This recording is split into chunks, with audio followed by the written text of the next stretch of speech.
Epic family, when this season began, you and I had no idea how long it was going to last. But then the days turned into weeks, the weeks turned into a month, and that first month has now turned into several months. And you're tired of it. I totally get that because I'm tired of it too. But what we cannot afford to do in this season is set down our hope nor our faith. And like never before, you and I have to keep leaning into God, and we've got to keep leaning into each other. And speaking of leaning into each other, I want to make sure that you know that our city has given guidelines that says that you and I can gather with up to 12 people outdoors if there's no food or drink, or we can gather with up to 6 people outdoors, of course, following protocols if food and drinks are involved. Now, if you're in a vulnerable population, you stay home and just continue to connect online. We have so many offerings for you. And if you're nervous about going out, don't. You stay home as well. But if you can, I believe it's vital. I believe it's crucial that you and I have some time every single week where we're connecting with other human beings in person. Now, I know that in a season like this, you and I don't get to make a ton of choices, and it can feel like we don't get to make any choices. But I want to tell you, you and I do get to make some choices, and if we make the right choices, our future is going to be way brighter than if we make the wrong choices. So I want to give you 5 choices, or what I'm calling 5 commitments for you and I to live out, every single one of us, between today and the end of December 2020. And each of these 5 commitments has the word my in it. And here's why. It's not to help you and I be self-absorbed. It's my, meaning you and I've got to take ownership or responsibility. When you use the word my, it means that there's something that belongs to me. And so I want these commitments to be owned by you personally. Here's the first one. My life with Jesus. My life with Jesus. So make sure you're cultivating your relationship with Jesus every single day. Utilize scripture, utilize prayer, as well as the other practices we covered in the Practicing the Way series. Wherever you are on your faith journey with Jesus, start there, but take next steps every single day. The second commitment is a daily commitment too, my home. My home. And it simply means this, that if you have roommates, you're going to care for your roommates every single day, and they're going to make a commitment to care for you.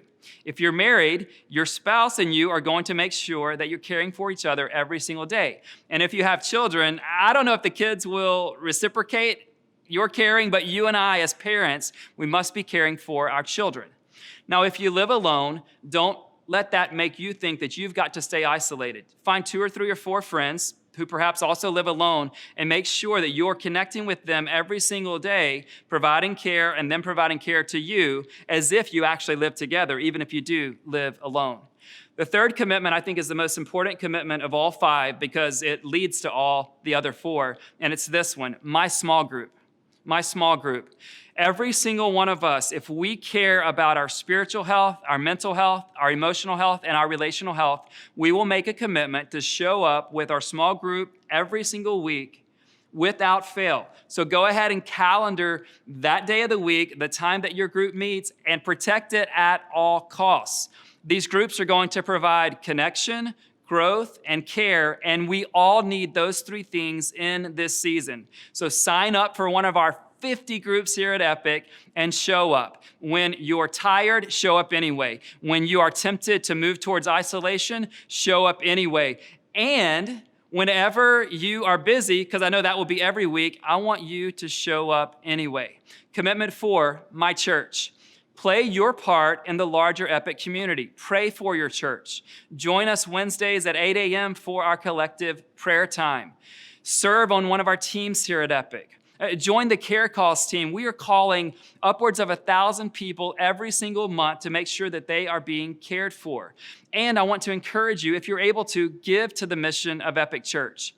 And here's another part of being in with our entire church. I need you to raise your hand whenever you have an emotional, mental, physical, or spiritual need, because our church is resourced and ready to meet your needs. But you've got to tell us that you have a need. That sometimes is what it looks like to be part of the church. And here's commitment number 5, my neighbors. I mean your literal neighbors. Who are the people that live above you, below you, beside you, and around you? Get to know their names when they're out for a walk. Ask them, hey, is there anything you need? And let them know, even if the answer is no, hey, if a need should arise in your life, I want to be the first neighbor that you reach out to. Care for your neighbors.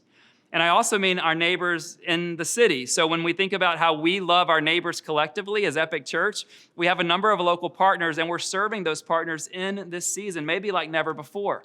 So you can help serve at the Bessie Carmichael Food Pantry. You can serve with Adopt a Building, Because Justice Matters, Mobilize Love, and there will be other opportunities for you to serve here in San Francisco so that we can love our neighbors well.